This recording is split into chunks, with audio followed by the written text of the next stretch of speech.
Thank you, Priya.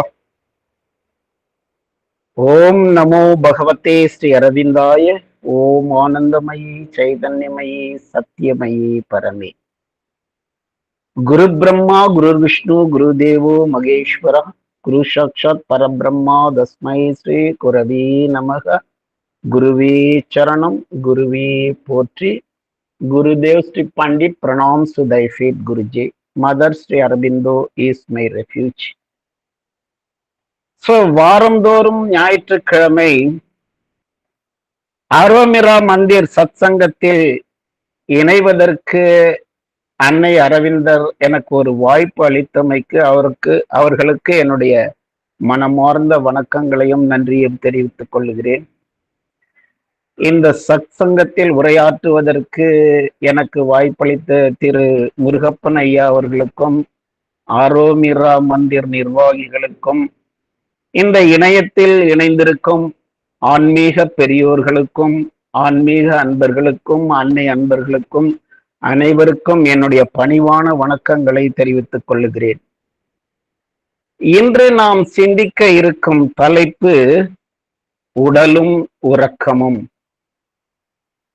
நம்முடைய இந்த சத் சங்கத்துல பொதுவாகவே அரோமிரா சத் சங்கம் அன்னையும் நானும் அப்படின்ற தலைப்புல தான் நிறைய அன்பர்கள் அவர்களுடைய அன்னை அரவிந்தரிடம் எப்படி ஒரு தொடர்பு ஏற்பட்டது, அன்னை அரவிந்தரிடம் வருவதற்கு முன்பு அவர்களுடைய வாழ்க்கை எப்படி இருந்தது, வந்த பிறகு அவருடைய வாழ்க்கை எப்படி மாறியது, அவருடைய அனுபவங்கள் ஒவ்வொன்றும் இப்பொழுது கூட நம்ம ஷியாமலாம்மா குறிப்பிட்ட அந்த அற்புத நிகழ்வு, anybody, those who turn towards the mother and Sri Aurobindo's teaching or guidance to follow them, their life was finished. So அந்த ஒரு கணம் அன்னையினுடைய பார்வையில் நாம் வந்துவிட்டால் கூட நம்முடைய வாழ்க்கை முடிந்தது, அது அன்னையுடனான தொடர்பு ஏற்பட்டு விட்டது. அந்த தொடர்பை பத்தி அன்னை சொல்லும் போதே இது இன்று நேற்று அல்ல, ஏதோ பல ஜென்மங்களில் தொடர்ந்து வருவது, அந்த தொடர்பு தான் இன்றைக்கு நீங்கள் இங்கே வந்து அன்னையுடன் நாம் எல்லாம் இணைந்திருக்கிறோம். இது சங்கிலி தொடர்பு, தங்கச் சங்கிலி தொடர்பு, நமக்கும் அன்னைக்கும் இருக்கக்கூட ஒரு பிணைப்பு. அதுதான் இன்றைய அந்த அம்மா பகிர்ந்த ஒரு பகிர்வு, மிகவும் நெகிழ்ச்சியான பகிர்வு. இந்த உறக்கம், உடலும் உறக்கமும் என்பது இந்த உலகத்தில் தோன்றிய அத்தனை ஜீவராசிகளுக்கும் பொதுவான ஒன்று. அது மரம் செடி கொடியாக இருந்தாலும் சரி, ஜீவராசிகளாக இருந்தாலும் சரி, அனைவருக்கும் உடல், உணர்வு, உணவு, உறக்கம் என்பது தவிர்க்க முடியாத ஒன்று. இந்த உடலுக்கும் உறக்கத்துக்கும் என்ன தொடர்பு, ஆன்மீகத்திற்கும் இந்த உடலுக்கும் உறக்கத்திற்கும் என்ன தொடர்பு, அன்னையினுடைய கருத்துக்கள், அரவிந்தருடைய கருத்துக்கள் என்ன என்பதைத்தான் இப்பொழுது நாம் சிந்திக்க இருக்கிறோம். ஏன்னா நம்ம நிறைய பேர் வந்து நம்முடைய அன்னையினுடான தொடர்புக்குரிய சத் சங்கம் சொல்லணும் அப்படின்னா நிறைய சொல்லிட்டே இருக்கலாம். ஏன்னா every day is a miracle day தான். அன்னையுடன் நமக்கு ஒரு தொடர்பு ஏற்பட்டு விட்டால் நம்முடைய வாழ்க்கையில் நடக்கும் ஒவ்வொரு நிகழ்வுகளும், அதாவது common, miracle was common in our life, அந்த மாதிரி ஆயிடும். ஒரு பெரிய ஒரு படமே வந்து தயாரிக்கலாம். நம்முடைய முருகப்பன் ஐயாவுடைய சத் சங்கத்துல சொல்லி இருக்கிற ஒவ்வொரு எபிசோடும் நம்ம பார்த்தோமா மிகப்பெரிய ஒரு படமே நம்ம தயாரிக்கலாம், அந்த அளவுக்கு இருக்கிறது. அதை விட்டு இந்த ஆன்மீகத்திற்கும் ஒரு பொதுவான கருத்தை நாம் பகிர்ந்து கொண்டால் அது நலமாக இருக்கும். முருகப்பன் ஐயா வந்து தொடர்ந்து என்னை தொடர்பு கொண்டு ஏதாவது உங்களால இந்த வாரம் பேச முடியுமா என்று கேட்கும் பொழுது, நான் வந்து கொஞ்ச நாட்களுக்கு முன்பு சாவித்திரிய a day, a page a day ஒரு நாளைக்கு ஒரு பக்கம் மூலமாக எழுதி கொண்டு வருகிறேன். அவர் கேட்கும் போது பேஜ் 81 அந்த பேஜ் தான் நான் எழுதிட்டு இருந்தேன். சோ அதுல வரக்கூடிய சில வரிகள் எனக்கு கொஞ்சம் ஸ்ட்ரைக் அவுட் ஆயிடுச்சு. சோ அப்ப இந்த உடல் பெற்ற ஆன்மா எப்படியெல்லாம் அனுபவிக்கிறது என்பதும், இந்த உறக்கம் எப்படி இந்த ஆன்மீகத்திற்கு தொடர்புடையது, இந்த உறக்க நிலையை கூட எப்படி ஆன்மீகமாக நாம் மாற்ற முடியும் என்ற பகவானின் கருத்துக்களையும் ஏன் நான் சிந்திக்க கூடாது என்ற ஒரு தாட் அன்னைதான் அதை கொடுத்ததாகவே நான் நினைத்தேன். ஏனென்றால் இட் வாஸ் கோஇன்சிடென்ஸ். ஸோ அந்த வரிகள் வரும் பொழுது, அதை படிக்கும் பொழுது அந்த உணர்வு தான் எனக்கு ஏற்பட்டது.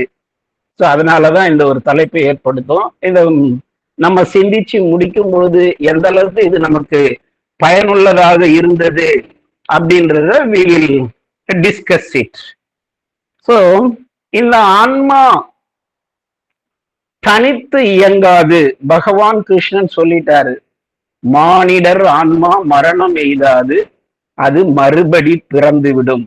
இந்த உலகத்தில் புல் பூண்டு முதல் 8000 ஜீவராசிகள் இருக்கின்றன. இந்த 8000 கோடி ஜீவராசிகள், அந்த 8000 கோடி ஜீவராசிகள்ல இறுதியான நிலை மனித அவதாரம். சோ மனித பிறப்பு தான் இறுதி. ஏனென்றால் மனிதன் தான் கடவுள் நிலைக்கு முந்தைய நிலை. You can become God. So கடவுள் அந்த இறுதி நிலையை நமக்கு இந்த வாழ்க்கையை கொடுத்ததன் நோக்கம் என்ன, இந்த வாழ்வின் நோக்கம் என்ன, நாம் எப்படி இந்த வாழ்க்கையை பயன்படுத்தி கொள்ள போகிறோம், இந்த பிறப்பு நமக்கு எப்படி ஏற்பட்டது என்பதைத்தான் இன்றைய சிந்தனை. சோ ஜனனி ஜென்ம சௌக்கியானாம் வர்தனி குலசம்பதாம் பதவி பூர்வ புண்ணியானாம் லிக்கியதே ஜென்ம பத்திரிகா. மனித சமூகத்துல எந்த ஒரு மதமானாலும் சரி, எந்த ஒரு குழந்தை பிறந்தவுடன் அந்த குழந்தை பூ உலகில் அதனுடைய வாழ்க்கை எப்படி இருக்கும் என அறிந்து கொள்ள கர்ம காண்டத்தில் ஒரு அறிவியல் ரீதியான தகவல்கள் தெரிவிக்கப்பட்டுள்ளன. நாம் அதை ஜாதகம் என்று சொல்லுகிறோம். இதில் நம்பிக்கை வைப்பவர்களும் உண்டு, அல்லாதவர்களும் உண்டு. ஒருவருடைய ஜாதகத்தில் லக்னம், உயிர், உடல், மைண்ட், உள்ளம், இவ் மூன்றும் சிறப்பாக அமையப்பட்டிருந்தால் அந்த குழந்தை சகல சௌபாக்கியத்துடன் சீரும் சிறப்புமாக இந்த வாழ்க்கை அமையும் என்று சொல்லப்பட்டிருக்கிறது. சுகாதிபதியான சுக்கிரன் வலுத்திருந்தால் தன்னுடைய குலம் சகல சம்பத்துகளுடன் தழைத்து ஓங்கி வளரும். பேரன் கொள்ளு பேரன் அவருடைய சந்ததியே மிகவும் சம்பத்துடன் வாழ்வார்கள். அதுதான் அந்த முதல் வரி, ஜனனி ஜென்ம சௌக்கியானாம் வர்தனி குலசம்பதாம். அடுத்தது பூர்வ புண்ணியானாம் பதவி பூர்வ புண்ணியானாம் லிக்கியதே ஜென்ம பத்திரிகா. சோ பூர்வ புண்ணியம் வலுத்திருந்தால் இம்மையில் இந்த பிறப்பில் அரசனாகவும் அல்லது அவனுக்கு நிகராகவும், மறுமையில் சிவலோக பதவி, விஷ்ணுலோக பதவி, சாலோக, சாமீப, சாரூப, சாயுஜ்ய போன்ற 4 பதவிகளை ஒருவன் பெறுவான். இந்த பிறவில் மனித பிறவில் எடுத்தாலும் நான் வாங்கும் பட்டம், பதவிகள் எல்லாமே இதில் அடக்கம். இந்த இகலோக பிறவியில் வருகின்ற பதவியும் பிறகே மறுமையில் கிடைக்கின்ற பதவியும் நீ செய்த பூர்வ புண்ணியங்கள் படி உனக்கு அமையப்பெறும் என்பதுதான் அடுத்த வரி. சோ இந்த பூர்வ புண்ணியத்துக்கு ஏற்ப இந்த ஆன்மா, இந்த வாழ்க்கை அமைகிறது. ஆனால் அன்னை அரவிந்தரின் கருத்துக்களை ஏற்று அவர்களின் வழியாம் பூரண யோக பாதையில் வருவோர்க்கு அவர்களுடைய ஜாதகம் மாற்றி அமைக்கப்படுகிறது. நம்ம எல்லாரும் இந்த கருத்தை நோட் பண்ணிக்கணும். Those who have belief in horoscope, அது இங்க என்னைக்கு வந்து அன்னையிடம் நம்ம வந்தோமோ அப்பொழுதே அந்த ஜாதகம் மாற்றி அமைக்கப்படுகிறது என்பதை நாம் நினைவில் கொள்ள வேண்டும். அதற்கு அன்னை அன்பர்கள் நம்ம சத் சங்கத்துல சொன்ன எவ்வளோ வந்து உதாரணங்கள் இருக்கு. சோ இறைவன் இந்த மானுட இனத்தை படைத்து விட்டு அவர்களை உய்விக்கும் பொருட்டு மனித அவதாரம் எடுத்தால்தான் சாத்தியமாகிறது. அத ராமகிருஷ்ண பரமஹம்சராகவோ, சைதன்ய மகாபிரபுவாகவோ, வள்ளலாராகவோ, ராமானுஜராகவோ, இன்னும் பல பல விபூதிகள் அவதாரங்கள் இறைவன் மனித அவதாரம் எடுக்க வேண்டி உள்ளது. அந்த வகையில் நமக்கு கிடைத்த இந்த பிறவி தெய்வீக திருவுருமாற்றம் அடைய கிடைத்த பிறவி. இதை தவறவிடாமல் பயன்படுத்திக் கொள்வோம். அதுதான் நம்முடைய முக்கியமான குறிக்கோளாக இருக்க வேண்டும். இந்த சத்சங்கத்துல நம்முடைய அன்பர்கள் பகிர்ந்து கொள்கிற ஒவ்வொரு பதிவும் ஸ்ரீ அன்னை ஒவ்வொருவரையும் எப்படி அழைத்து அரவணைத்து கொண்டார் என்பதை கேட்கும் போது நமக்கு அன்னையுடனான தொடர்பு உறுதியாகவும் இறுதியாகவும், இவளை விட்டால் நமக்கு வேறே கதி இல்லை என்ற ஒரு உணர்வு ஆணித்தரமாக நமக்கு பதிந்து விடுகிறது. ஒரு சிலருக்கு இப்படியா அப்படியா என்று சற்று தடுமாற்ற நிலையில் இருப்பவர்களுக்கு கூட ஒரு தெளிவு ஏற்படுகிறது. இந்த அன்னை அரவிந்தரை விட்டால் நமக்கு வேற ஒரு தெளிவான மார்க்கம் இல்லை என்ற ஒரு தெளிவு ஏற்படுகிறது. சோ இன்று இந்த பந்தம் இன்று நேற்று ஏற்பட்டதல்ல என்ற இதை வந்து நம்ம பார்த்தோம். அடுத்தது நம்ம உடலுக்கும் மனதுக்கும் என்ன என்ன சொந்தம் இருக்கிறது, இந்த பிறவி எப்பொழுது நாம் வந்து இறுதி நிலை அடைய முடியும், அன்னையின் சாம்ராஜ்யத்தில் நித்திய சூரியாக இருந்து வேலை செய்யும் வரை இந்த பிறவிகள் தொடர்ந்து கொண்டுதான் இருக்கும். அனைவருக்கும் மறுபிறவி என்ற ஒரு நம்பிக்கை உண்டு. எல்லாரும் வந்து அடுத்த பிறவி, இந்த பிறவில நம்ம எந்த லெவலுக்கு வந்து நம்ம போயிருக்கிறோமோ அது போல மறுபிறவி என்ற ஒரு உண்டு. அந்த மறுபிறவி பெறுவதற்கான சந்தர்ப்பம் நம்ம ஏற்கனவே பார்த்தோம். சோ பதவி பூர்வ புண்ணியானாம். சோ அடுத்த பிறவில நாம் எப்படி இருக்க போகிறோம் என்பதற்கான காரணமும் தெரியப்பட்டிருக்கிறது. அந்த மறுபிறவியை பற்றி ஒரே ஒரு சிறிய கதையை உங்களுக்கு பகிர்ந்து கொள்ளலாம் என்று இருக்கிறேன். அந்த கதை என்னவென்றால், ஜனக மகாராஜா நமக்கு அனைவருக்கும் தெரியும். சீதையினுடைய தந்தை, ராமருடைய மாமனார். அவருடைய ராஜ்யத்தில் மக்கள் மிகவும் சந்தோஷமாக இருக்கிறார்கள். பொன் பொருள் பல வசதிகளுடன் எந்த குறைவும் இன்றி அவருடைய ராஜ்யம் நடக்கிறது. ஒரு நாள் மன்னர் அமைச்சரவையை அழைத்து நாட்டு மக்களுடைய நிலைமை விசாரிக்கிறார். மந்திரிகள் எல்லோரும் நம்முடைய மக்கள் மிகவும் சுபிட்சமாக இருக்கிறார்கள், ஒரு குறைவும் இல்லை, மாதம் மும்மாறி பொழிகிறது, பால் வளம், தயிர் வளம், பயிர்கள் செழிப்பாக வளர்கின்றன, பொன் பொருளோடு மிகவும் சந்தோஷமாக மக்கள் இருக்கிறார்கள் என்று சொல்லுகிறார்கள். மன்னருக்கு மிகவும் சந்தோஷம். சோ இரவு படுக்க போகிறார். அப்பொழுது இறைவனிடம் கேட்கிறார், இறைவா, என்னுடைய நாட்டு மக்கள் இவ்வளவு சந்தோஷமாக இருப்பதற்கு என்ன காரணம், நான் அறிந்து கொள்ள விரும்புகிறேன் என்று அவரு கேட்கிறாரு. அப்போ அசரீரி குரல் ஒன்று கேட்கிறது, மன்னா, நாளை காலை நீ ஒரு காட்டு வழியாக செல், அங்கே ஒருவன் இலையை தின்று கொண்டிருப்பான், அவன் உனக்கு இதற்கு உண்டான பதில் சொல்வான் என்று சொல்லுகிறார். சரி, மன்னருக்கு உறக்கம் வரவில்லை. மறுநாள் பொழுது விடியும் வரை காத்திருக்கிறார்.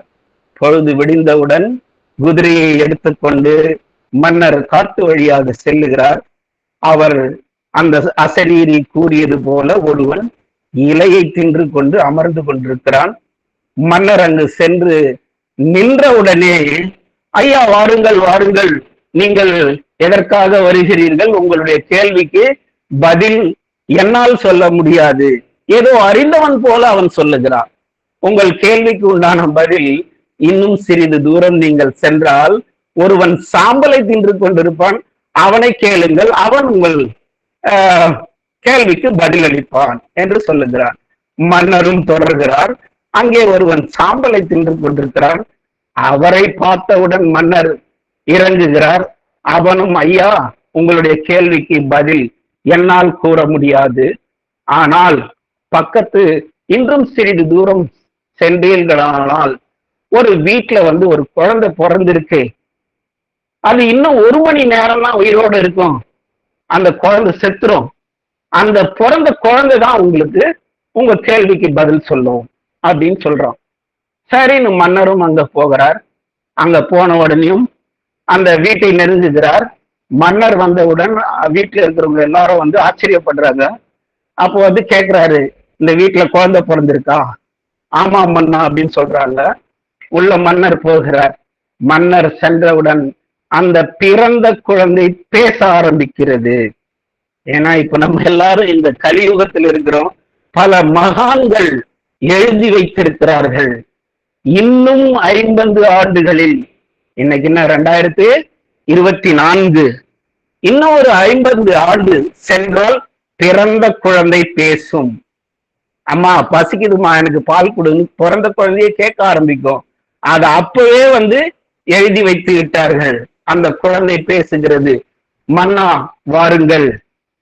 அனைவரையும் அந்த குழந்தை சொல்லுகிறது, எல்லோரும் வெளியே செல்லுங்கள், நாங்கள் இருவரும் தனியாக பேச வேண்டும் என்று அந்த குழந்தை சொல்லுகிறது. அனைவரும் வெளியே வந்து விட்டார்கள். குழந்தை இப்பொழுது பேச ஆரம்பிக்கிறதுக்கு மன்னருக்கு ஆச்சரியம் தாங்கவில்லை. அப்பொழுது குழந்தை சொல்கிறது, மன்னா உங்கள் கேள்விக்கு பதில் என்னால் சொல்ல முடியும். நீங்கள் கேட்டது போல, அசரீரி சொன்னது போல, முதலானவன் உனக்கு என்ன சொன்னான்? இலையை தின்று கொண்டிருந்தவன் சொன்னான். அவர் யார் என்றால், நாங்கள் ஒரு அம்மாவிற்கு 4 புதல்வர்கள், 4 புதல்வர்களுக்கும் எனது அம்மா உணவை தயாரித்து பகிர்ந்து விட்டு, அம்மா கூட தனக்காக வைத்துக் கொள்ளவில்லை, எங்க 4 பேருக்கும் பகிர்ந்து கொடுத்துட்டாங்க. நாங்க எல்லாம் சாப்பிடுற போற நேரம் ஒரு வயதில் மிகுந்தவர் அங்கு பெரியவர் வருகிறார். அம்மா பசிக்கிறது, ஏதாவது உணவு இருந்தால் அழியுங்கள் என்று கேட்கிறார். அந்த அம்மாவுக்கு சங்கடமாகிறது. தன்னுடைய குழந்தைகளை பார்த்து, முதலாம் அவனை பார்த்து, தம்பி உன்னுடைய உணவை அவருக்கு அளிக்கிறாயா என்று கேட்கும்போது அந்த குழந்தை சொன்னது, என்னுடைய உணவை அவருக்கு அளித்து விட்டு நான் என்ன இலையா தின்ன முடியும் என்று அவன் கேட்கிறான். அவன் தான் நீ பார்த்த முதலாம் அவன், இலையை தின்று கொண்டிருக்கிறான். 2ஆம் அவனை பார்த்து அந்த அம்மா சொல்றாங்க, தம்பி நீயாவது அந்த பெரியவருக்கு உணவை தருகிறாயா என்று கேட்கும்போது, எனது உணவை கொடுத்து விட்டு நான் என்ன சாம்பலையா தின்ன முடியும் என்று கேட்கிறான். அவன் தான் அந்த 2வது சாம்பலை தின்று கொண்டிருந்தவன். 3ஆம் அவனிடம் கேட்கிறார் அன்னை, தம்பி நீயாவது அவருக்கு உணவை கொடுக்கிறாயா என்று கேட்கும்போது, அந்த உணவை நான் கொடுத்து விட்டால் 1 மணி நேரம் பசி எடுத்து நான் இறந்து விடுவேன் என்று சொன்னான். அவன் தான் நான். ஏனென்றால் இன்னும் 1 மணி நேரத்தில் நான் இறந்து விடுவேன்.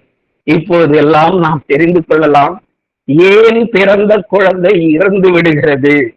அதனுடைய கர்மா விதிப்படி 1 மணி நேரம்தான் இந்த உலகத்தில் அதனுடைய வாழ்க்கை முடிந்து விடும்.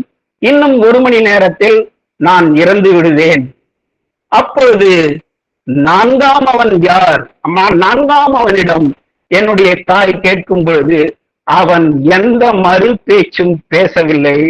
அந்த உணவை எடுத்து அந்த முதியவருக்கு கொடுத்து விட்டான். அதுதான் நீ. ஜனக மகாராஜா யார்? அந்த போன பிறவில தன்னலம் கருதாது அந்த உணவையே பகிர்ந்து கொண்டவர் தான் நீ. உன்னுடைய ராஜ்யத்தில் மக்கள் மிகுந்த சந்தோஷமாக இருக்கிறார்கள், சகல செல்வங்களையும் அனுபவிக்கிறார்கள். இதுதான் அந்த உன்னுடைய நாட்டு மக்கள் சுபிக்ஷமாக இருப்பதற்குண்டான காரணம் என்று அந்த குழந்தை கூறி முடிக்கிறது. ஒரே ஒரு நிமிஷம்.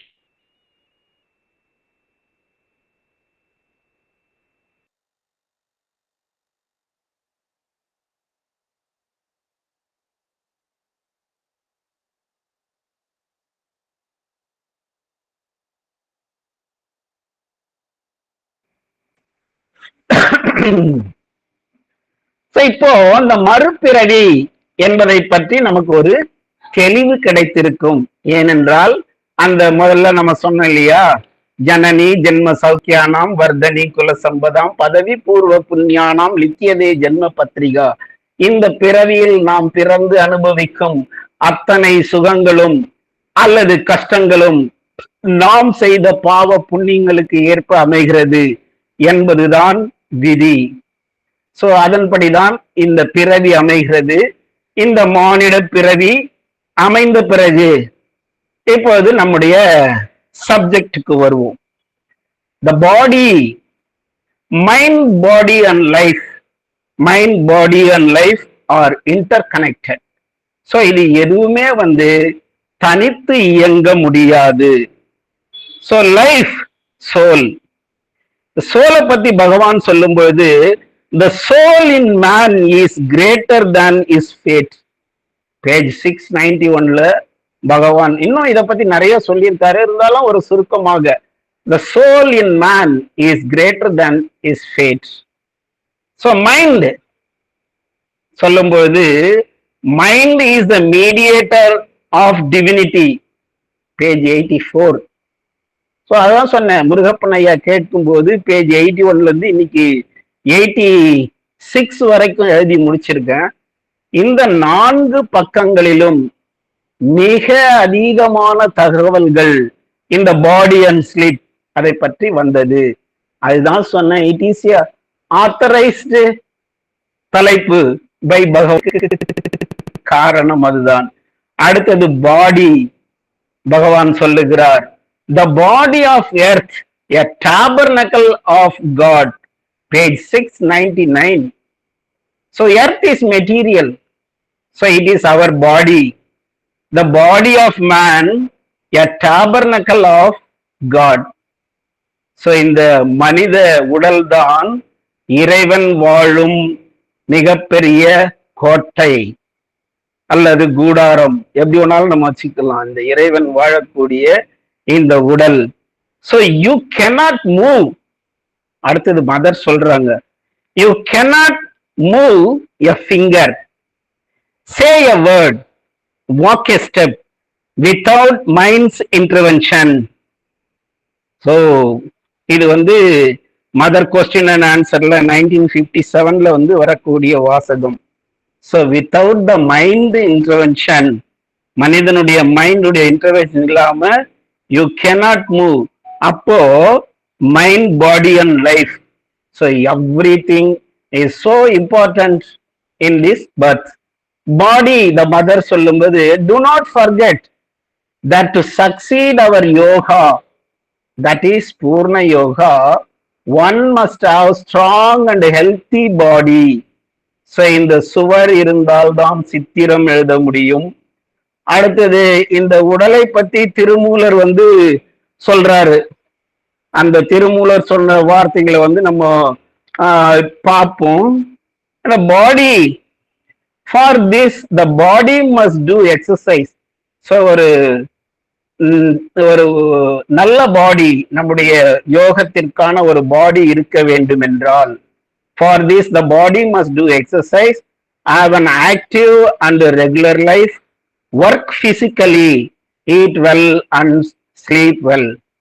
It is in good health that the way towards the transformation is found.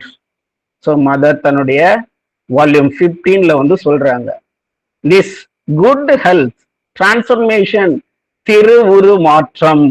இந்த திருவுரு மாற்றத்தை பற்றி பகவான் வந்து மிக வந்து அழகாக வந்து சொல்லி இருக்கிறார்.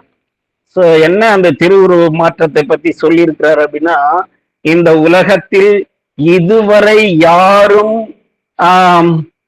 முயற்சி செய்யாத ஒன்றை பகவான் வந்து செய்திருக்கிறார். அந்த டிரான்ஸ்பர்மேஷன், அந்த இந்த டிரான்ஸ்பர்மேஷன் எப்படி வந்து இந்த யோகத்தில் நாம் இருக்கிறது என்பதை பற்றி இதுதான் முக்கியமான நோக்கம். தன்னை தானறிந்து தன் உடன் இருக்கும் அத்தனை ஜீவராசிகளும் இறைவனை உணர்ந்து தன்னை திருவுற்று மாற்றும் அன்றி இந்த universe there is a great transformation going to have. Can you collaborate? Mother அதைத்தான் கேட்கிறார்கள். சோ அப்போ can you collaborate with the attempt of physical transformation? See, Krishna never set out to arrive at any physical transformation. கிருஷ்ணனுடைய யோகத்துல எந்த விதமான ஒரு transformation பத்தி அவர் சொல்லவே இல்லை. Neither Buddha nor Sankara nor Ramakrishna had any idea of transformation of the body. Their aim was only spiritual mukti. Ramalingam, Chaitanya Mahaprabhu, அவர்களுடைய physical bodies were disappeared, but they never attempt to transform the physical body of the supramentalization. The object of the supramentalization is a body fitted to embody and express the physical consciousness on earth. So long as one remains in the physical life, it is the first attempt. The supramentalization of the body by supramental yoga is our yoga. பூர்ண யோகம் என்பது பகவான் வந்து அறிவித்து, இதுவரை யாரும் இந்த ஒரு பிசிக்கல் டிரான்ஸ்பர்மேஷன் யாரும் முயற்சி செய்யவில்லை. The one and the only yoga, the physical transformation within. நமக்கு எல்லாம் தெரியும், February 29, 1956 இறங்கிய பொன்மய பேரொளி, அதிமன பேரொளி இந்த உலகத்துல வந்து பகவான் அதற்காக தன்னுடைய உடலையே தியாகம் செய்தார். அன்னை அதை பூமியில் கொண்டு வந்து நிலைநாட்டினார். அது இறங்கும் போது அன்னை பார்த்தார், அத்தனை பேரும் வந்து அந்த பிளே கிரவுண்ட்ல மயக்கமாய் இருப்பாங்க அப்படின்னு சொல்லிட்டு. ஆனால் இல்லை, அந்த நேரத்தில் 4 பேர் தான் அதை அனுபவித்தார்கள். மற்றவர்கள் எல்லாம் தேவர் இன் இன்கான்சியஸ் மைண்ட், யாருமே அதை உணரவில்லை. அவர்கள் தன்னுடைய இருக்கையை இருந்து சென்று கொண்டிருப்பதை பார்த்து அன்னை மிகவும் ஆச்சரியப்பட்டார். இவ்வளவு பெரிய ஆற்றலை இந்த பூமிக்கு கொண்டு வந்தது நிச்சயம், உறுதி, அது வெறும் கதை அல்ல. ஆனால் இந்த மக்கள் அதை உணரவில்லையே, அது எங்கு சென்றது? இந்த பூமியினுடைய ignorance, இந்த பூமியினுடைய inertia have observed it, but it will work. It will take 300 years to manifest in this world. So 300 ஆண்டுகளில் ஒரு குருடனால் கூட அந்த அதிமன சக்தியை உணர முடியும் என்று அன்னை கூறியிருக்கிறார். சோ அப்படிப்பட்ட டிரான்ஸ்பர்மேஷன் பகவான் மட்டுமே இங்கு கொண்டு வந்தார். நாமெல்லாம் அதனுடைய ஃபாலோயர் என்று சொல்லுவதற்கு பெருமை கொள்வோம். அதற்குண்டான நம்முடைய பங்கையும் அளிக்க நாம் தயாராக இருப்போம். One has first of all to supramentalize sufficiently the mind, vital and physical consciousness. Afterwards, one can think of supramentalization. So நம்முடைய உடல், மனம், பிராணன் அவற்றை பிசிக்கல் அவற்றையெல்லாம் டிரான்ஸ்பர்மேஷன் செய்த பிறகு we can think of supramentalization. பகவானுடைய பாடி has turned into golden body between 1918 and 1926 when he experienced the descent of Krishna's consciousness on November 24, 1926. அவருடைய பாடி பொன்னிறமயமாக மாறி இருந்தது. ஸோ அந்த physical transformation is possible in this earth என்பதை உறுதிப்படுத்தியவர் நம்முடைய பகவான் என்பதில் எந்த ஒரு மாற்று கருத்தும் இருக்க முடியாது. ஆன்மாதான் இந்த உடலின் எஜமானன். Without mind and body no life, without body no life and mind. So இதுதான் மூன்றுக்கும் இருக்கக்கூடிய தொடர்பு. In a perfect body perfect manifestation is possible. முழுமை பெற்ற உடலில்தான் முழுமை பெற்ற இரக்கம் சாத்தியமாகும். The soul in the body is master of body and not the subject to its loss of limited by its experience.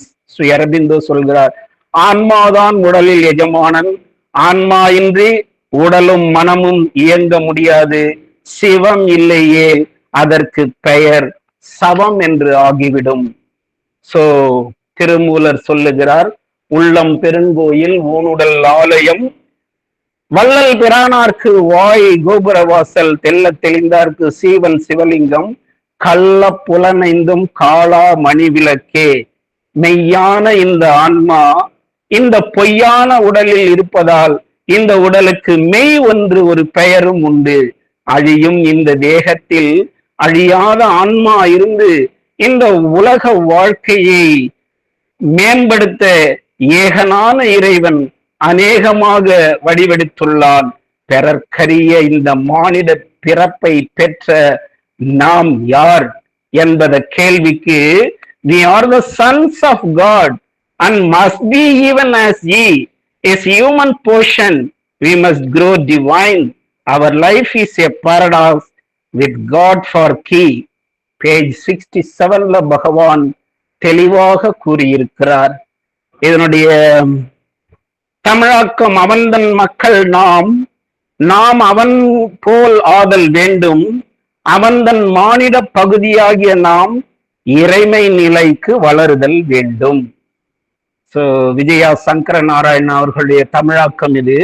நமது வாழ்வு ஒரு புதிராகும். இந்த புதிரான வழிக்கு திறவுகோல், புதிரான பாதை, அது இந்த புதிரை அவிழ்க்கும் திறவுகோல் அந்த பரமனான இறைவன் என்று அந்த தமிழாக்கம் சொல்லுகிறது. உடல் கொண்ட ஆன்மாதான் இங்கு சாதகனும் சாதனையும் ஆவான். சோ நம்முடைய யோகத்துல இது பகவானுடைய யோகம், இது இறைவனுடைய யோகம். இங்கே சாதகனும் சாதனையும் அவன்தான். பகவான் அருளிய மகத்தான யோகம் பூரண யோகம். இந்த பிரபஞ்சத்தை திருவுருமாற்றம் செய்வதே நமது யோகம். இம்மானிட பிறவியின் நோக்கமே இதுதான். எனவே இந்த உடல்தான் பிரதானம். உடம்பை வளர்த்தேன் உயிர் வளர்த்தேனே, திருமூலருடைய மந்திரம். அந்த உடம்பே கோயில், உள்ளம் பெருங்கோயில் ஊனுடம்பு ஆலயம், வள்ளல் பிரானார்க்கு வாய் கோபுரவாசல், தெல்ல தெளிந்தார்க்கு சீவன் சிவலிங்கம், கள்ள புலனைந்தும் காளா மணி விளக்கே. இந்த பாடலில் ஜீவனாகிய உயிரே இறைவன் என்றும் குறிப்பிடுகிறார். நமது உடம்பே ஆலயம், நமது உள்ளம் கடவுள் இருக்கும் கோயில், அருளை வாரி வழங்கும் வள்ளலாகிய பரம்பொருளை சென்று வழிபடும் வெளி வாசலான கோபுர வாசலாக விளங்குவது நமது வாய். அறியாமை இருளகன்ற தெளிவான மனநிலை வாய்க்கப்பட்டவர்களுக்கு உயிரே வணங்கத்தக்க சிவலிங்கம். இவ்வாறு அறிந்து வழிபடுபவர்களுக்கு கண், மூக்கு, வாய், செவி, உடம்பு ஆகியவை அழிவை தருகிற வஞ்சகமான ஐம்புலன்களும் கோயிலின் பெரிய ஒளி வீசுகிற விளக்காக திகழ்கின்றன என்கிறது இந்த பாடலின் கருத்து. ஐம்புலன்களையும் ஏன் கள்ளப்புலன் என்ற வார்த்தையால் குறிப்பிடுகிறார்? ஏனெனில் இந்த புலன்கள் தான் நம்முடைய பல துன்பத்திற்கு காரணமாக அமைகின்றன. இந்த எப்படி இந்த துன்பம் நிகழ்கிறது என்பதை ஒரு உதாரணத்தோடு விளக்கப்பட்டிருக்கிறது. விட்டில் பூச்சி வெளிச்சத்தை பார்த்து அதன் அருகே வந்து அதிலேயே இறந்து போகுமாம். கண்ணால் அழிவது விட்டில் பூச்சி. பூவின் வாசத்தை முகர்ந்து பூவை தேடி வந்து அதற்குள்ளேயே மூழ்கி உயிரை விடுகிறது வண்டு. சோ இது வாசனையால் அழிந்து விடுகிறது. சோ மீன் தூண்டில் புழுவை பார்த்து சாப்பிடும் வேட்கையுடன் தூண்டிலில் மாற்றி அது இறந்துவிடும். அசுனம் என்றொரு பறவை இருந்தது. அது இனிமையான யாழ் இசையை கேட்டு அருகிலே வருமாம். அந்த அருகிலே வந்தவுடன் அந்த பறை முரசை கொண்டு வேகமாக அடித்தால் அந்த சத்தத்தை கேட்டு அந்த பறவை தன் உயிரையே விட்டு விடுமாம். எனவே அந்த காதினால் அழிந்தது அந்த சுதினம் என்ற அசுனம் என்ற ஒரு பறவை. சோ அடுத்தது, ஆண் யானையை எப்படி பிடிக்க பெண் யானையை பயன்படுத்துகிறார்கள். சோ பெண் யானை போன்ற ஒரு உருவம் செய்து அதன் முன்னே ஒரு குழி வெட்டி இலை தழைகளால் மூடி அதுல மறைச்சு வச்சிருவாங்க. அப்போ உடல் வேட்கையுடன் வரும் ஆண் யானை அந்த பெண் யானையை பார்த்து உரசுவதற்காக வரும் பொழுது அந்த குழியிலே விழுந்து அதுவே இறந்து விடுமாம். சோ எனவே மனிதனும் 5 புலன்களால் அழிவை தேடிக்கொள்வதனால் அவை கள்ளப்புலன்கள் எனப்படுகின்றன. ஆனால் இந்த கள்ளப்புலன்கள் நம் உள்ளம் உடலும் இறைவன் வசிக்கும் இடமாக மாறும் பொழுது அவை காளா மணி விளக்குகளாக மாறுகின்றன. காலம் என்றால் இருட்டு, காலமேகம் என்றால் இருட்டு போன்ற கருமையான மேகம். காளா என்றால் இருட்டு அல்லாத வெளிச்சம். இறைவன் உள்ளத்தில் இருக்கும் பொழுது கள்ள புலன்கள் காளா மணி விளக்குகளாக உடம்பு என்னும் கோயில் சுடர்விட்டு எரிகின்றன. சோ இந்த 5 புலன்களுமே மிகப்பெரிய உதவியாகவும் இருக்கிறது. அதுவே நமக்கு அழிவு. அதை எப்பொழுது உதவியாக இருக்கிறது என்பதை பற்றியும் நாம் உணர்ந்து கொண்டோம். கம்ப ராமாயணத்துல லட்சுமணன் கோபத்தில் கடுமையான சொற்களை பேசும்போது ராமன் சொல்வான், வாய் தந்தன பேசுதியோ மறை தந்த நாவால் என வேதம் ஓதிய வாயால் இப்படி வாய்க்கு வந்ததை பேசலாமா என கேட்கிறான். நமது வாய் கடவுளை காண செல்லும் கோபுர வாசலாக இருக்கும் பொழுது தகாத வார்த்தைகள் அந்த வாயினால் நாம் பேசக்கூடாது என்பதை நாம் உணர்ந்து கொள்ள வேண்டும். ஆனால் பகவான் இந்த உடல்தான் இறைவனின் அற்புதம் நடக்கும் செயற்களம் என்று நாம் எல்லாம் அந்த உடம்பை பற்றி சொன்னாலும் பகவானுடைய கூற்று இந்த உடல் தான் இறைவனின் அற்புதம் நடக்கும் செயற்களம் என்று போற்றி புகழ்கிறார். உடல் கொண்ட ஆன்மா உறையும் அகத்தில் தீபம் ஏற்றப்பட்டதும் வாழ்வின் அசைகளாம் விருந்தினரையெல்லாம் உள்ள கதவின் வெளியே நிறுத்தி உன்முகம் நோக்கி திரும்பிய கணங்களில் நமது ஆன்மா தனித்து அமர்ந்து தன்னுள் அகழ்ந்த ஆழங்களுடன் உறவு பூண்டு சுகித்திருக்கும். Savitri, page 47. In moments when the inner lamps are lit and the life cherished gusts are left outside, our spirit sits alone and speaks to its gulf. பகவானுடைய வார்த்தைகள் அந்த எவ்வளவு அருமையான வார்த்தைகள்.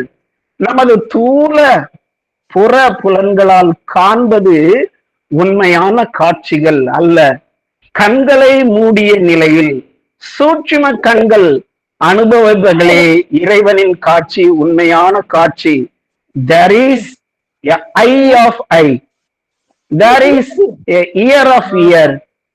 So as when the mantra sings in yoga's air, its message enters stirring the blind brain. So page 375 பகவான் சொல்லுகிறார், when the mantra sings, அப்போ there is a ear of air. So இது வந்து தூல காது, இந்த கண்கள் தூல கண்கள், இந்த சூட்சும கண்கள் இருக்கின்றன, தூல காதுகள் இருக்கின்றன, அவை கேட்காதவை, இந்த உலகத்தில் பார்க்க முடியாதவை அத்தனையும் இந்த கண்களால் பார்க்கும், இந்த காதுகள் கேட்கும். There is a mind of mind.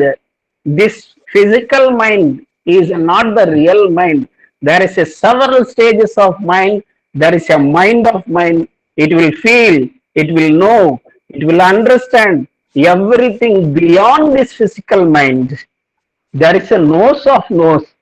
So இந்த மூக்கு நம்ம வாசனை தான் உணரும் என்று பார்க்கிறோம். ஆனா இந்த மூக்கு விட இன்னொரு மூக்கு இருக்கிறது. அத்தனையும் நம்முடைய சூட்சும சரீரத்தில் இருக்கின்றன. அவை தெய்வீக காட்சிகளையும் தெய்வீக வாசனையும் தெய்வீக இசையையும் கேட்கும். You cannot, so which enjoys our body.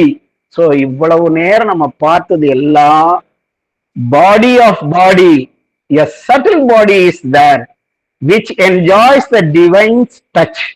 So தெய்வீக தீண்டலை இந்த subtle body தான் உணர்கிறது. So சாவித்ரி பக்கம் 48ல we hear what mortal ears had never heard. பகவான் சொல்லுகிறார். அதான் சற்று நேரத்துக்கு முன்பு நம்ம சொன்னோம், நம்முடைய காதுகள், இந்த புற காதுகள் கேட்காதவை எல்லாம் இந்த அகக்காதுகள் கேட்கும். அதுதான் பகவான் இல்ல, அன்னை இல்ல, அத்தனை பேருக்கும் அந்த அசரீரி வாக்குகள் அவர்களுக்கெல்லாம் ஒலிக்கும். அதுதான் உண்மையான காது. We hear what mortal ears have never heard. We feel what earthly sense has never felt. We love what common hearts ripple and dread. Our minds hush to a bright omni sign. A voice calls from the chambers of the soul. அதுதான் சொன்னேன். So உள்ளம், there is a heart, there is a psychic being. It will hear, the soul will hear a voice call from the eternal. We met the ecstasy of the God's touch in golden privacies of immortal fire. பக்கம் 48ல எவ்வளவு அழகான வரிகள். பகவானுடைய அந்த தெய்வீக தீண்டல், அகக்கண் திறந்த யோக நிலையினில் ஆழ்ந்த உன்முக ஏகாந்தம் தன்னில் விசித்திரமானதோர் உணர்வு தனக்கு சாஸ்வத நிலையது தன்னை நோக்கி நெருங்கி வருதலின் அறிகுறி புலப்படும். இது நாள் வரையில் உள்ளம் அறியாத சத்தியம் இன்று தன்முகம் காட்டும். மானிட செவிகள் கேட்டிராத மொழியினை இன்று நம் செவிகள் கேட்கும்.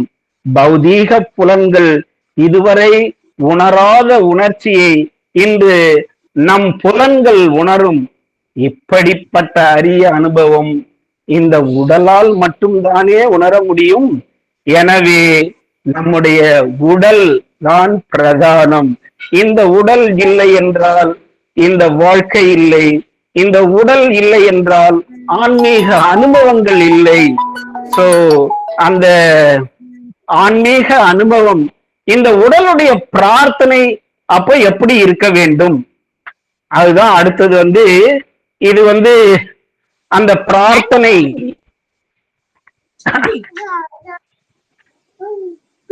அன்னையே, யாரோ மைக் ஆன்ல இருக்கு, கொஞ்சம் ஆஃப் பண்ணிடுங்க, இட் வாஸ் டிஸ்டர்பிங்.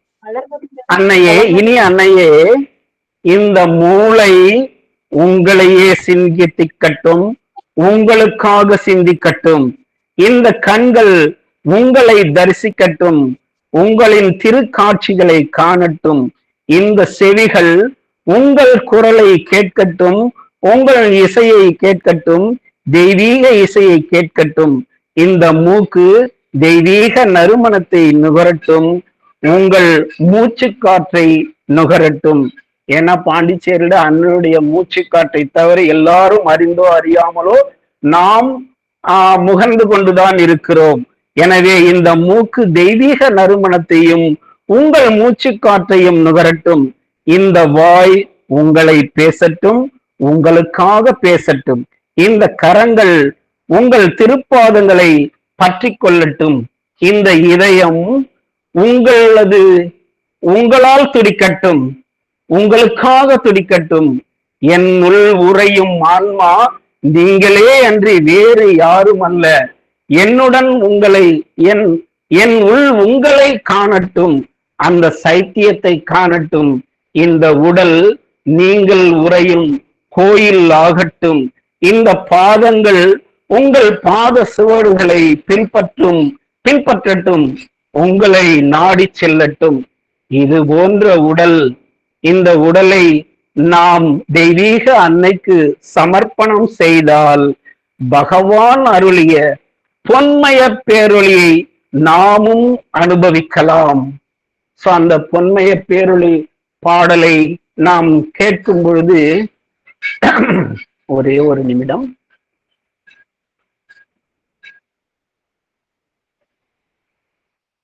தாகம், தண்ணீர் அருந்திக் கொள்ளுகிறேன்.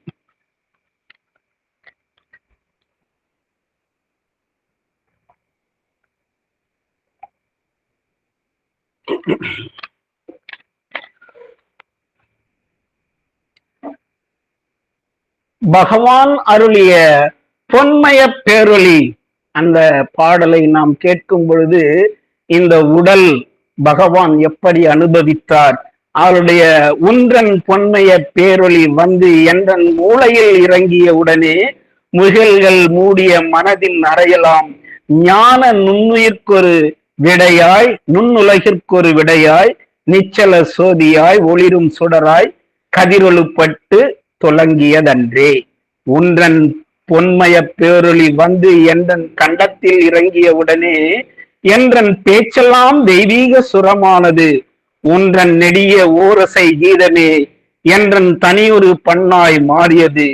என்றன் சொல்லலாம் அமர கல்லினை மாந்தி பரவசமாகி கிடந்தது. ஒன்றன் பொன்மய பேரொளி வந்து என்றன் இதயத்தினிலே இறங்கி ஒன்றன் சாசுவதத்தினால் தட்டி என்றன் வாழ்வினை அடித்து சமைத்தது. இன்றது நீ வாழ் கோயில் ஆனது, எல்லா விருப்பமும் உன்பால் சாய்ந்தது. ஒன்றன் பொன்மய பேரொளி வந்து என்றன் கடல்களில் இறங்கியவுடனே என்றன் நிலமெல்லாம் ஒன்றன் லீலையின் திடலாய் ஒன்றன் பீடமாய் ஆனது. இந்த உடல் கொண்ட ஆன்மாவால் மட்டுமே இத்தகைய பேரானந்தத்தை அனுபவித்து உணர முடியும். த டிவைன் எக்ஸ்டசி, தெய்வீக ஆனந்தம். மேலும் பகவான் கூறுகிறார், இந்த உடலின் தத்துவத்தையும் எப்படி உருவானது, பூமியின் மனித பிறவியால் மட்டுமே இறைவனையும் இறைத்தன்மையையும் உணர முடியும், அடைய முடியும் என சாவித்திரியில் பல இடங்களில் கூறியுள்ளார். சாவித்திரி புக் 1 பேஜ் 81 இருந்து 85 வரைக்கும் மிக பல தகவல்களை கொடுத்திருக்கிறார். பிறகு Canto 5 yoga of the king and greatness, அந்த யோகத்துல ஆன்மாவின் விடுதலை யோகமும் அந்த அதை பற்றியும் எப்படி இந்த உடல் வந்தது அப்படின்றத பற்றியும், உயிர் அணுவதும் வாயுவதுவும் கூடிய சேர்க்கையால் விந்தையாய் பிறந்துள்ளது ஜீவன் தோற்ற வாயிலால் இங்கே மகாசக்தி அன்னை செயல்புரிகிறாள். அந்த வரிகள். அடுத்தது book 7 the book of yoga, finding the soul, finding of the soul, page 522 இருந்து 530 வரைக்கும் ஆன்மா குடியிருக்கும் இந்த உடலால் மட்டுமே நாம் நமக்குள்ளே இருக்கும் இறைவனின் இருப்பிடத்தை அறிய முடியும் அப்படின்னு சொல்றார். இன் page 528, a mighty movement rocked the inner space as if a world were shaken and found its soul. A flaming serpent rose, released from sleep. It rose, pillowing its coil, and stood erect and climbing mightily, strongly on its way, it touched her centers. இந்த அனுபவம் தூல உடலிலும் சூக்கும உடலிலும் நாம் அனுபவிக்க முடியும். To have God's joy in self, our souls were born. Savitri page 689 வந்து பகவான் சொல்லியிருக்கிறார். இப்படி பல இடங்களில் சாவித்திரியில ஆன்மாவின் நம்மில் இறைவனின் ஆனந்தத்தை நம்முடைய பிறவி எடுப்பதற்கு காரணமே வந்து இந்த இறைநிலையை இந்த உடலால் மட்டுமே நாம் அனுபவிக்க முடியும் என்பதற்காகத்தான் என்பதை நாம் மறந்துவிடக் கூடாது. அடுத்தத ஒரே ஒரு நிமிஷம்.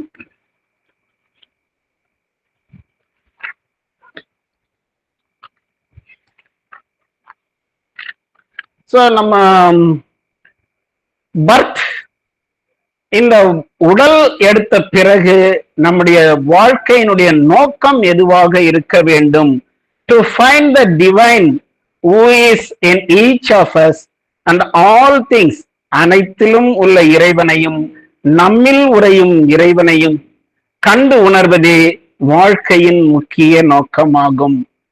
Life is realised when finding the divine. இறைவனை காணுதலே வாழ்வு வாழ்ந்ததாக அர்த்தமாகும்.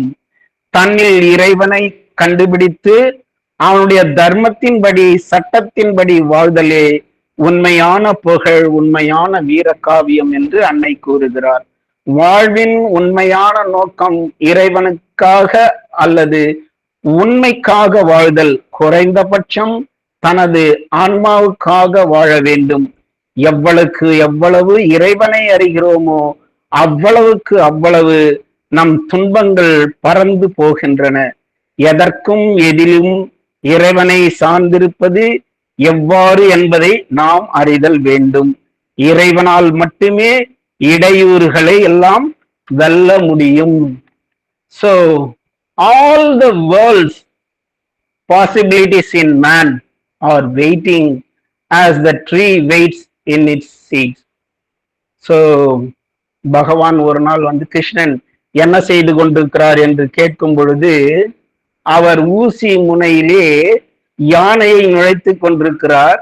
யானை சென்று விட்டது, ஆனால் அந்த வால் மட்டும் நுழைய முடியவில்லை என்று சொல்லுகிறார்.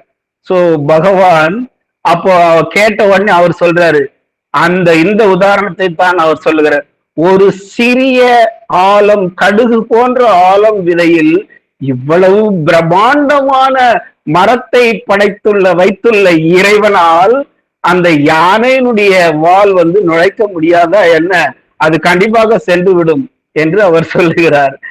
All are waiting as the tree waits in its seed. His past lives in him. It drives his future's face. His presence acts, fashions his coming fate. The unborn gods hide in his house of life. Savitri page 482. பகவான் வந்து எவ்வளவு அருமையான வார்த்தைகள். இந்த மனித பிறவி எப்பேற்பட்ட அற்புதமான பிறவி, இதற்குள்ளே என்னவெல்லாம் இருக்கிறது என்பதை நாம் அறிந்து கொள்ள இதைவிட நமக்கு சான்று என்ன வேண்டும்? சாவித்ரி ஒன்றே போதும். அத்தனை தன்னுடைய எழுத்துக்கள் அத்தனையும் பகவான் சாவித்திரியிலேயே வடித்து கொடுத்து விட்டார். சோ அடுத்தது பகவானின் பூர்ண யோகத்துல கோல்டன் வேர்ட்ஸ். பிறர்க்கரிய மானிட பிறவியை பெற்ற நம் வாழ்க்கையில் நோக்கமே to know the self, to find the divine within us and manifest upon earth and transform the light to divine. The body பத்தி அன்னை சொல்லுகிறார். The divine manifests in the psychic as love. The divine manifests in the mind as knowledge. The divine manifests in the vital as power. And the divine manifests in the physical as beauty. So what is beauty? Harmony of things in perfect coordination in perfect proportion. So அதன் இடத்தில் முழுமையாக சரியான விகிதத்தில் அமைந்திருத்தலே அழகு எனப்படும். பகவானுடைய ரூம்ல நம்ம எப்ப போனாலும் அவ்வளவு டிசிப்ளின். அன்னை சொல்லுகிறார், ஒரு பேப்பர் கூட சிதறி இருக்காது, அவ்வளவு அழகாக பாங்காக அமைத்து அடுக்கி வைத்திருப்பார் பகவான். So the beauty in every act, every activities, the beauty should be there. So body synthesis of யோகால பேஜ் 9ல வந்து பகவான் வந்து இந்த பாடியை பத்தி சொல்லுகிறார். Aitareya Upanishad which tells us that the gods rejected the animal forms successively offered to them by the divine self, and only when the man was produced. So அத்தனை ஜீவராசிகளையும் பார்த்த இறைவன் அந்த மனித உருவத்தை பார்க்கும்போது மட்டும் cried out, this is indeed perfectly made, and consented to enter into it.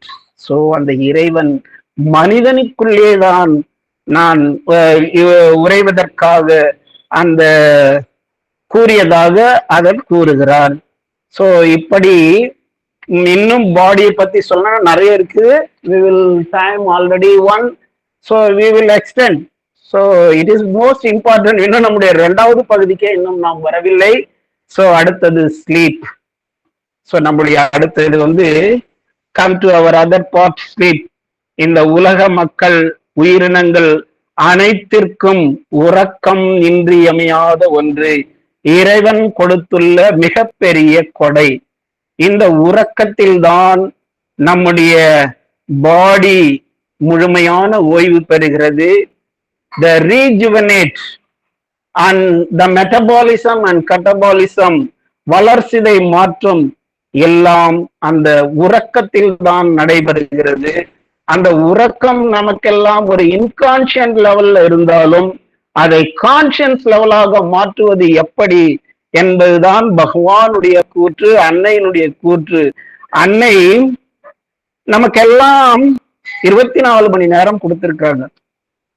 So 8 மணி நேர வேலை, 8 மணி நேர உறக்கம், மீதி இருக்கிற 8 மணி நேரத்தை நம்ம வந்து பயணம், 4 மணி நேர பயணம், 2 மணி நேரம் என்டர்டைன்.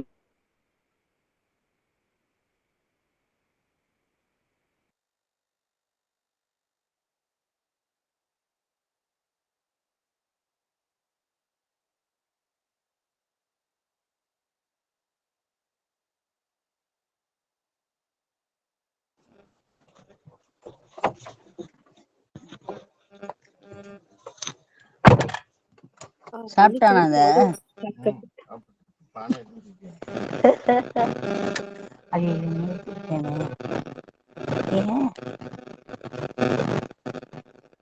ராமா கோவிந்தா என ஆன்மீக பக்கம் திரும்பலாம் என்று கூறியிருக்கிறார்கள்.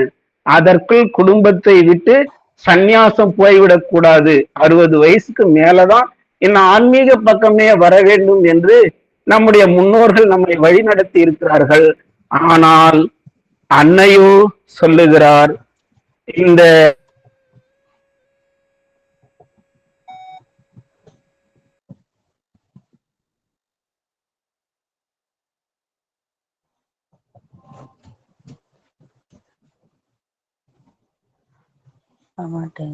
வாய்ஸ்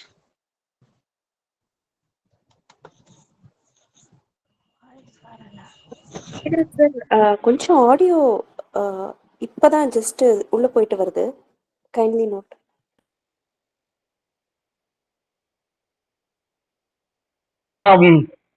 லைஃப் நம்முடைய அன்னையை நம்ம ஏற்றுக்கொண்ட கோர்த்துக்கொள்வதற்கு காரணமே நம்முடைய psychic being already opens it's thirst. அதனுடைய ஆர்வம் தான் நம்மை அன்னையிடம் கொண்டு வந்து சேர்த்துள்ளது என்பதை உணர்ந்து கொள்ள வேண்டும். அது செயல்படும் வரை பொறுமையாக காத்திருக்க வேண்டும். இந்த பிறவியில் இலக்கை அடைவது என்று சிறிது கடினமாகத்தான் இருக்கும்.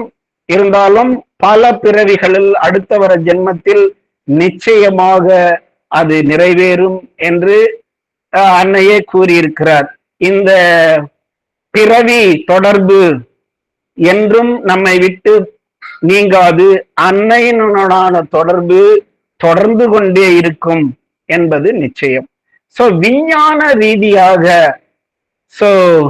during our sleep only the metabolism and catabolism happens. வளர்சிதை மாற்றம் உடலில் இரவில் உறங்கும் போதுதான் நடைபெறுகிறது. மனிதருக்கு உறக்கம் என்பது அத்தியாவசியமான ஒன்று. இந்த உறக்க நிலையை ஆன்மீக சாதனை களமாக மாற்றுவது எப்படி என்ற அன்னையின் கருத்துக்களை காண்போம். We should remember that more than 1/3 of our existence is spent in sleeping. நம்முடைய வாழ்க்கையே 1/3 was spent in sleeping, and that consequently the time devoted to physical sleep well deserves our attention. நாம் உறங்கும் போது நமது மொத்த உடலும் பாடி உறங்குகிறது என்று நினைப்பது தவறு. உடல்தான் பெரும்பகுதி இயக்கத்தை நிறுத்தி ஓய்வெடுக்கிறதே தவிர மனம், a conscious mind never sleeps, and it is more intensively active during the sleep. பல விஞ்ஞான கண்டுபிடிப்புகள், அரிய தகவல்கள் உறக்கத்தின் போதும் கனவின் போதுதான் நிகழ்ந்துள்ளது என்று நாம் அறியும் பொழுது ஆச்சரியமாகத்தான் இருக்கிறது. உறக்கத்தின் போது ஏற்படும் கனவிற்கு முக்கியத்துவம் இல்லை, அது வெறும் கனவுதான், அது நிஜமாக முடியாது என்பது தவறு என்று அன்னை கூறுகிறார். Volume 16, 3rd July 1927. ஸோ அப்போ உறக்கத்துல ஏற்படுகிற அவர் spiritual experience is more intense in sleep also. என்னை பொறுத்தவரையில் என்னுடைய அனுபவம், நான் தியானம் உட்கார்ந்து அமர்ந்து தியானம் மந்திரங்கள் சொல்லி அனுபவித்த ஆன்மீக அனுபவங்களை விட when I was in sleep, அந்த ஆன்மீக அனுபவங்கள் தான் அதிகமாக எனக்கு கிடைத்தன. அதுதான் நம்ம போகும்போதும் அன்னை சொல்லுகிறார், நீ உறங்க செல்வதற்கு முன் ஒரு சிறு பிரார்த்தனையோடு உன்னை ஒப்படைத்து விடு. Let me be in the arrow of your castle. உன்னுடைய ஒரு castle, கோட்டை, உன்னுடைய கோட்டையில் நான் இருக்கிறேன். இந்த கோட்டையை நாம் உறங்கும் பொழுது என்னை உறக்கத்தில் அன்னையே உங்களுக்கு சமர்ப்பணம் செய்கிறேன். என்னுடைய உடல் ஆன்மா அத்தனையும் இந்த உறக்கத்திலேயே உன்னுடன் தொடர்பு கொள்ளட்டும். Let me travel with you என்று சொல்லிவிட்டால் அன்னை நம்முடைய உடலையும் ஆன்மாவையும் உறக்கத்தையும் பொறுப்பெடுத்துக் கொள்வாள். பல ஆன்மீக அனுபவங்கள் கிடைப்பதற்கு அது ஒரு மிகப்பெரிய சாதனமாகவே எனக்கு அமைந்து இருந்தது என்பதை உங்களுடன் பகிர்ந்து கொள்ள நான் ஆசைப்படுகிறேன். ஏனென்றால் அந்த உறக்கத்தில் அன்னையே சொல்லுகிறார், தனது மகன் ஆந்திரேவுக்கு எழுதிய கடிதத்துல சொல்றாங்க, தன் உறக்கத்தை பற்றி அன்னை கூறுகிறார். பல மாதங்களாக அன்னை சரியாக உறங்கவில்லை. உலக உயிரியக்கங்கள் மக்கள் உறங்குவது போல் நான் உறங்கவில்லை. சாதாரண உறக்கத்தின் போது நம் சுய நினைவை இழந்து உறங்குவது போல் நான் உறங்குவதில்லை. உடலுக்கு தேவையான ஓய்வை நான் அதற்கு அளிக்கிறேன். முழுமையான அசைவின்றி 2 அல்லது 3 மணி நேரம் முழு உடலும் ஓய்வெடுக்க அனுமதிக்கிறேன். உடல், பிராணன், சைத்திய புருஷன் அனைத்தும் ஓய்வு நிலைக்கு சென்று முழுமையான அமைதியில் ஓய்வெடுக்கின்றன. ஆனால் என்னுடைய உணர்வு நிலை முழுமையான விழிப்பு நிலையிலேயே உள்ளன என அன்னை தன்னுடைய மகனுக்கு எழுதிய கடிதத்தில் கூறுகிறார். நான் விழித்திருக்கிறேனா, உறங்குகிறேனா, எந்த நிலையில் இருந்தாலும் என்னை அழையுங்கள். மதர் அதுதான் சொல்றாங்க, you call me You don't worry whether I am in waking condition or in sleeping condition. You call me, ஏனென்றால் என்னுடைய உணர்வு நிலை எப்பொழுதும் விழிப்பு நிலையிலேயே இருக்கும். Then you call and the required help will be given for the calling. My consciousness remains perfectly awake. I enter one or two more internal activities to many worlds. I am traveling. So அன்னை எந்த உலகத்தில் எந்த நேரத்தில் எப்பொழுதும் அவள் சஞ்சாரம் செய்து இருக்கிறாள். எந்த இரவானாலும் பகலானாலும் அவளை நாம் அழைக்கும் பொழுது அவளுடைய உதவி நமக்கு எப்பொழுதும் கிடைக்கும். 24 மணி நேரமும் நான் அதீத உணர்வு நிலையிலேயே இருக்கிறேன். சாதாரண மனிதர்கள் உறங்குவது போல் அல்லாமல் ஓய்வு நிலையில் இருந்தாலும் எனது உணர்வு நிலை விழிப்புணர்வு நிலையிலேயே இருக்கும். இது நாம் அனைவரும் அறிந்து கொள்ள வேண்டும்.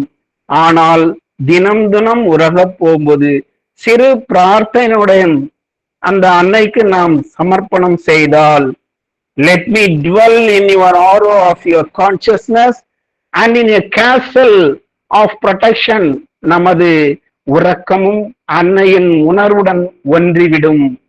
So a prayer, O Lord, awaken my entire being that it may be for thee the needed instrument, the perfect servant.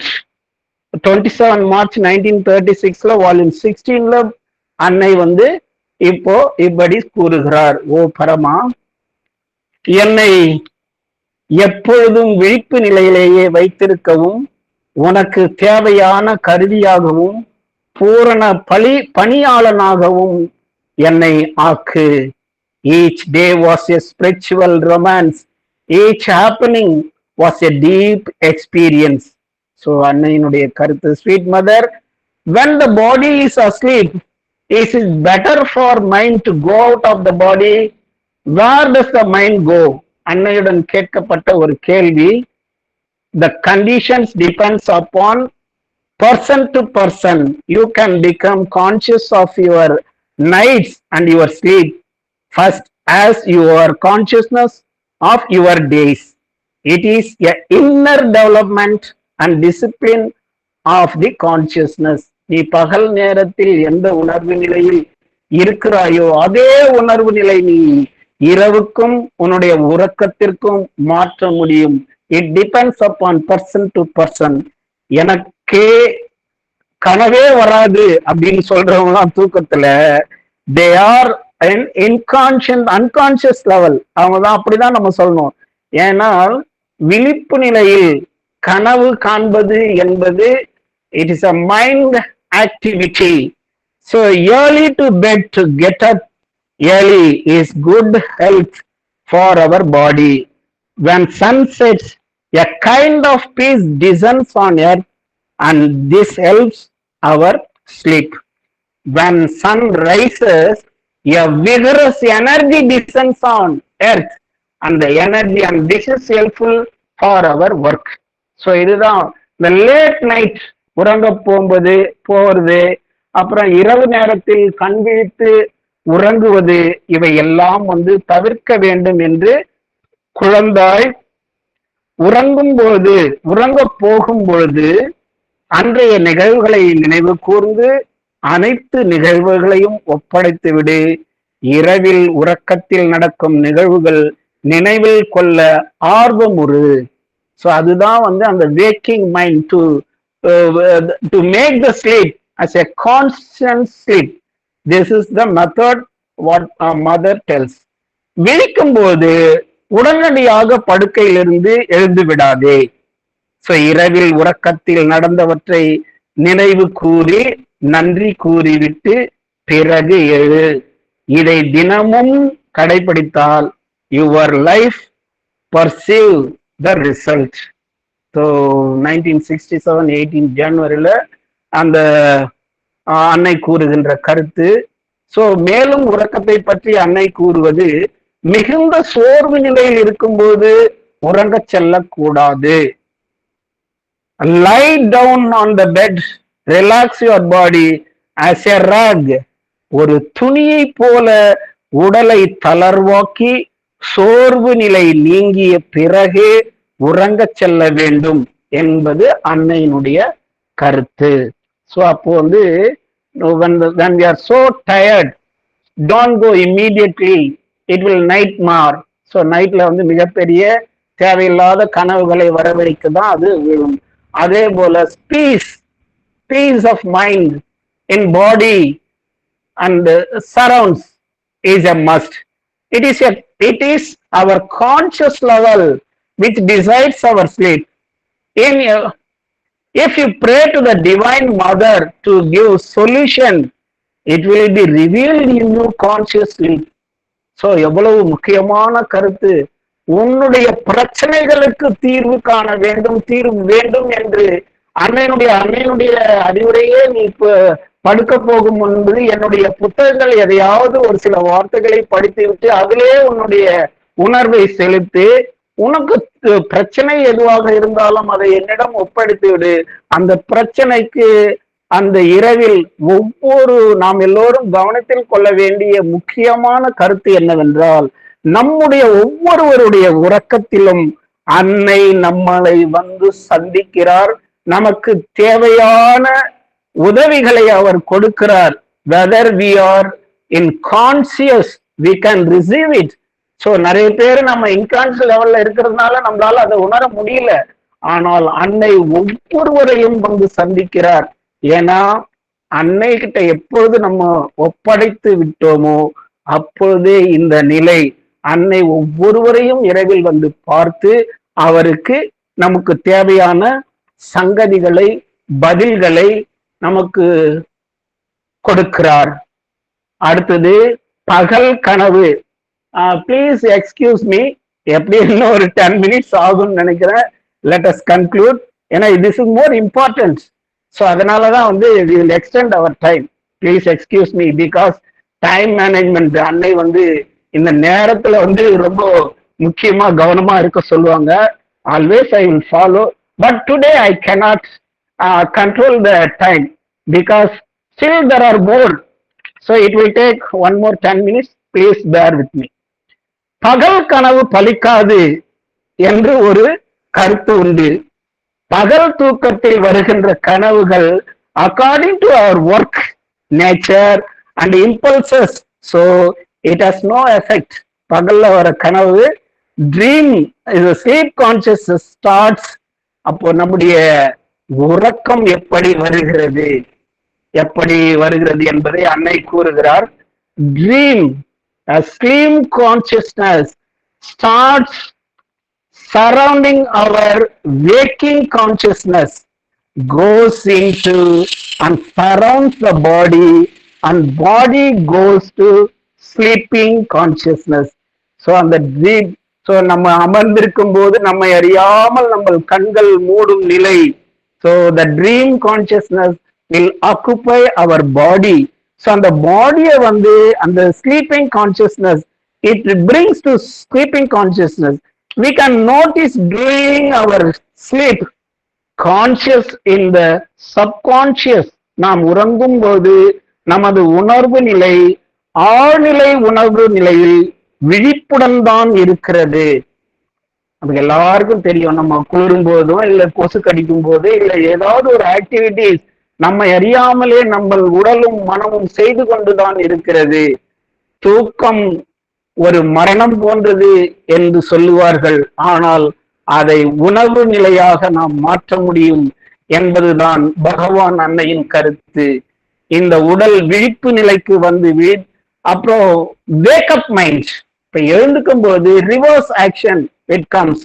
So அந்த சப்கான்சியஸ் மைண்ட்ல இருந்து நம்ம வந்து கான்சியஸ் மைண்டுக்கு நம்ம உணர்வு திரும்பிய பிறகு உடலுக்கு அந்த உணர்வு நிலை வருகிறது, உடல் கண் விழிக்கிறது, நாம் பிறகு விழித்துக் கொள்ளுகிறோம். அந்த ரிவர்ஸ் ஆக்ஷன். அல்ல நம்ம எழும்பும் பொழுதும் உடனடியாக எழுந்து விடக்கூடாது. 2 அல்லது அன்னையின் அழைத்து உறக்கத்தில் இருந்து எழும்பும் பொழுது தன் கைகளையோ உள்ளங்கையோ அல்லது அன்னை அரவிந்தரின் படங்களையோ பார்த்து ஒரு நன்றி சொல்லிவிட்டு சிறிது நேரம் உணர்வு நிலைக்கு வந்த பிறகு எழுந்திருக்க வேண்டும். படுக்கையிலிருந்து எழுவதற்கு முன் தனது அன்னைக்கு ஒரு சிறிய பிரார்த்தனை, ஐ சல்யூட் டு மதர். நம்முடைய எம்கேஆர் சார் வந்து இந்த பிரார்த்தனை அடிக்கடி சொல்லுவாரு. I salute to mother, intense gratitude and my life may you radiate your peerless present என கூறி அந்த நாள் துவங்குவது மிகவும் நலம். So sleep consciousness for the body, just as food is. Sufficient sleep must be taken, but not excessive sleep. So உணவு முறையும் நம்முடைய உறக்கத்தை பாதிக்கிறது. So உணவு உண்பதற்கு ஒரு சிறிய கருத்து என்னவென்றால், in the daytime morning tiffin, eat like a king. In the afternoon lunch, eat like a prince. In night dinner, eat like a beggar.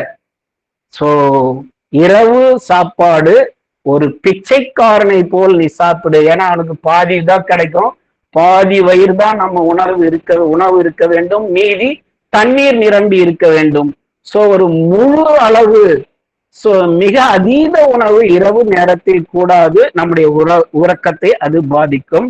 So பகல் நேரத்துல ராஜாவை போல சாப்பிடுங்க, மதிய நேரத்துல இளவரசனை போல சாப்பிட வேண்டும். அந்த உணர்வும் அதே போன்று நம்ம உணவு முறைகளும் நம்முடைய உறக்கத்தை பாதிக்கும் என்று சொல்லப்பட்டிருக்கிறது. அடுத்தது லெட்டஸ் ஆன் யோகாவில் sleep pressure comes when the body needs to sleep. Use it. இதை தவற விட வேண்டாம். மீண்டும் உறக்க நிலை வருவதற்கு பல மணி நேரம் ஆகும். For fevers and mental trouble, sleep is a good help and is the curative agency. So நம்ம வந்து உறக்கம் தான் நம்முடைய நோய்களையும் குணப்படுத்தும் ஒரு மருந்தாக அமைகிறது. What is a real sleep? In sleep are very commonly passes from consciousness to deeper consciousness in a long succession until one reach the psychic and rest there, or else from higher to higher consciousness until one gets rest in silence and peace. So உறக்க நிலைக்கு எப்படி செல்ல வேண்டும் என்று பகவான் கூறுகிறார். The few minutes or passes in these restore the real sleep which restores. If one does not get it, there is only half rest. So அந்த முழுமையான ஒரு ஓய்வு நிலைக்கு செல்லும் பொழுது நாம் வந்து உயர் நிலையில் அந்த அவர் consciousness, so it can lead to the psychic consciousness. அந்த உணர்வு நிலைக்கு நாம் செல்லும் பொழுது our whole body will be in conscious level. Sleep and sadhana can goes in the dream and the sleep state as well as in waking condition. So நம்முடைய ஆன்மீக சாதனை என்பது உறக்கத்திலேயும் தொடர முடியும். So அது எப்படி? In sleep becomes conscious even for a time, then experience and the sleep goes on in the sleep state, nothing in the waking condition. So yogic sleep, so யோக முறையிலான sleep என்ன சொல்லுகிறது? Conserve. So அவருடைய நம்முடைய sleep வந்து yogic condition sleep, அந்த உணர்வு நிலையோடு உறங்குவது. சோ பகவானும் அன்னையும் இந்த நிலையில்தான் எப்பொழுதும் உறங்கிக் கொண்டிருப்பார்கள். They are conscious in sleep also. As on state of condition, no need of lying in bed for 10 minutes is enough to rejuvenate the good health. So ஒரு ஆழ்ந்த ஒரு உறக்கம், கான்சியஸ் ஸ்லீப், 10 நிமிடம் தூங்கினாலே போதும். அதுவே இந்த உடலுக்கு மிகுந்த உற்சாகத்தையும் சக்தியை கொடுக்கும். In sleep there is ananda in cells. உறக்கத்தில் உணர்வற்ற நிலையை உணர்வுள்ள நிலையாக மாற்ற முடியும் என்பதுதான் பகவானுடைய கருத்து. So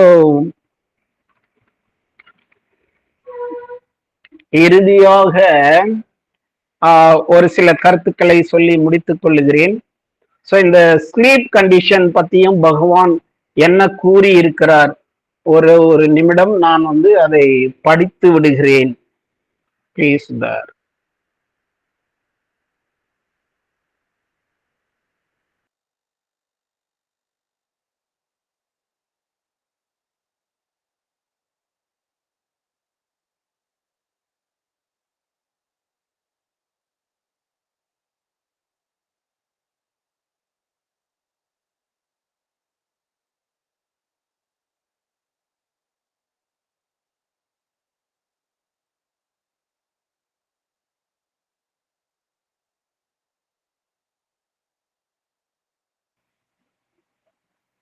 The first thing I tell people when they want not to eat or sleep is that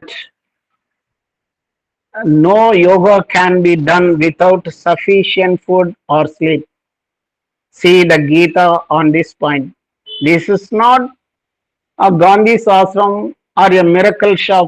Fasting and sleeplessness make the nerves morbid and excited and awaken the brain and lead to delusion and fantasies. The Gita says yoga is not for those who eats too much or sleeps too much, neither it is for one who does not eat or does not sleep, but one eats and sleeps suitably, then everything is possible. How often have I said that excessive retirement was suspect to me, and that nothing but mediate was to lopsided and therefore unsound sadhana. So on the sleep condition, so body growing intensively conscious, mother சொல்றாங்க. In Savitri, Sri Aurobindo described the difference between waking and sleeping consciousness. How can one become more conscious during sleep? Waking consciousness. The waking mind is control of thought and action during the day. Sleeping consciousness. During sleep, the waking mind is not active and the subconscious mind is more prominent. இப்படி பல இடங்களில் பகவான் சாவித்திரியில நிறைய சொல்லியிருக்கிறாரு. அடுத்தது physical education, the yogic attitude towards sleep and food. This is not a yoga in which physical austerities have to be done for their own sake. Sleep is necessary for the body, just as food is sufficient. Sleep must be taken, but not excessive sleep. So இப்படி பல கருத்துக்கள் சொல்லிக்கொண்டே இருக்கிறார். இறுதியாக ஒரே ஒரு சாவித்திரனுடைய ஒரு பக்கத்தையும் அடுத்தது பகவானுடைய சென்ஸ் அப்படின்ற ஒரு கவிதையும் வாசித்து விட்டு நான் நிறைவு செய்யலாம். சோ அந்த சென்ஸ் என்ற கவிதை அதை நம்ம பார்க்கும்போது மிகவும் அந்த பொன்மய பேரொளி எப்படி நம்ம பார்த்தோமோ அதே போல த டிவைன் சென்ஸ், தெய்வீக உணர்வு என்பதை பகவான் surely I take no more an earthly food but eat the fruits and plants of paradise. So முதல் வரிகளே எப்படி சொல்றாரு பாருங்க, அந்த உணவு not in the earthly food, I take food from the paradise. For thou hast changed my sense habitude from mortal pleasure to divine surprise. Hearing and sight are now an ecstasy, and all the fragrances of earth disclose. இப்போ நம்ம அந்த பாடியில எப்படி சென்ஸ்லாம் நம்ம பார்த்தோமோ அதுவே பகவானே இதுலயே சொல்றாரு பாருங்க. And the fragrances of earth disclose a sweetness matching in intensity odor of the crimson marvel of the rose. In every contact, deep invading thrill that lost as if its source were infinite. I feel thy touch, thy bliss imperishable is crowded into that moment of delight. The body burns with thy rapture's sacred fire. So அந்த பாடி இவ்வளவு நேரம் நம்ம பார்த்த அந்த பாடியால் மட்டுமே தெய்வீக உணர்வையும் தெய்வீக தீண்டுதல்களையும் நாம் அனுபவிக்க முடியும். The body burns with a rapture sacred fire, pure, passionate, holy, virgin of desire.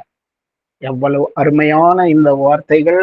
அடுத்ததாக பேஜ் 85 அந்த இதை எழுதும்போது எனக்கு அந்த ஒரு மிகப்பெரிய ஒரு ஆச்சரியம். ஏனென்றால் நம்ம முருகப்பன் ஐயா கேட்கும்போது அந்த எழுதும்பொழுது அந்த பேஜ் 85ல அதை படிக்கும்பொழுது அந்த முழுமையாக படித்து விடுகிறேன்.